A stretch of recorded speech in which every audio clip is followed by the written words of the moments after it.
Early morning on the 1st of September 1939, Germany invaded Poland.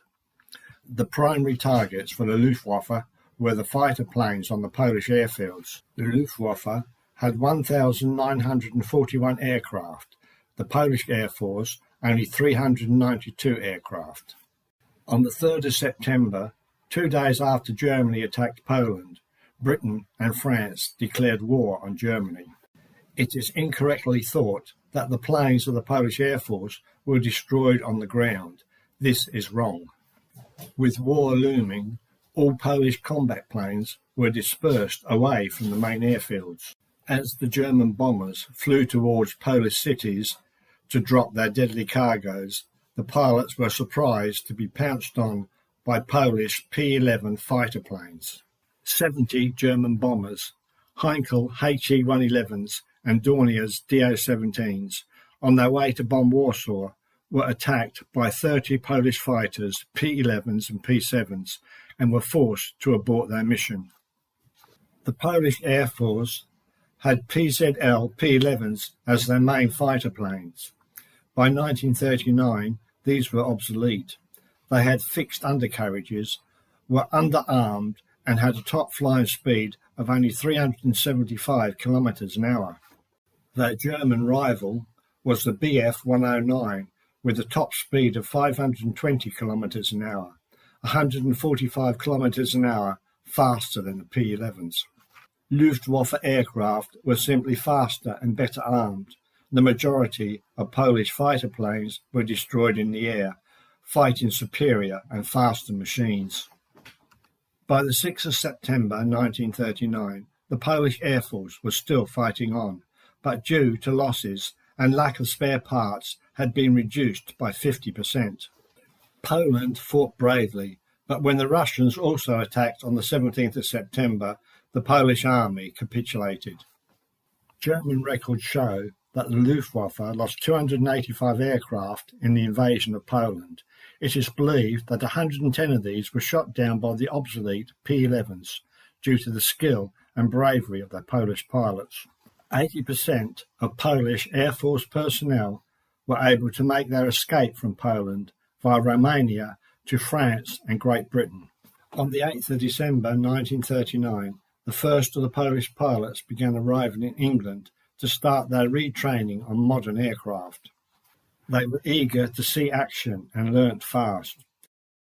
At first, because they had been defeated in Poland and France, the RAF were unconvinced about the flying skills of the Polish pilots. On average, the Polish pilots had 500 hours flying time, much of this in combat, while RAF replacements often had no more than 10 hours. Over the summer of 1940, the RAF was stretched to its limits, with many of its pilots being killed, wounded and exhausted, and the Polish pilots were welcomed into the Royal Air Force. 300 pilots and 2,000 ground crew volunteered for service with the RAF. Polish pilots formed No. 300 and No. 301 Polish bomber squadrons and No. 302 and No. 303 Polish fighter squadrons. The Polish pilots were first-rate. Having fought in Poland and France, they were tough, experienced and battle-hardened. Polish pilots were highly successful, attacking enemy aircraft from 300 yards, half that of other pilots in the RAF. 145 Polish pilots fought in the Battle of Britain and shot down 203 enemy aircraft with 35 probables. Air Chief Marshal Sir Hugh Dowding. Had it not been for the magnificent material contributed by the Polish squadrons and their unsurpassed gallantry, I hesitate to say that the outcome of the Battle of Britain would have been the same. At the Yalta Conference, the Allies had recognised the puppet government installed in Poland by the Soviet Union and agreed vast tracts of land be ceded to them, with smaller tracts of land in the west being ceded to Poland.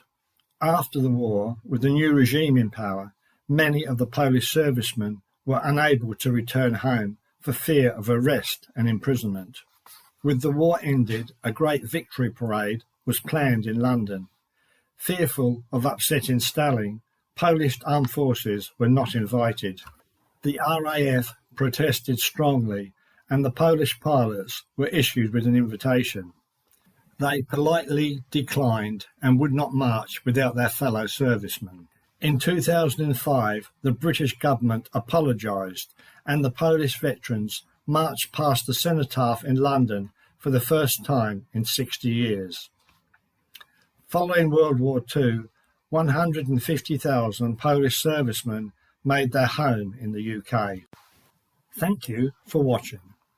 Please press the subscribe button to see our full range of videos and be notified of new releases. It's free.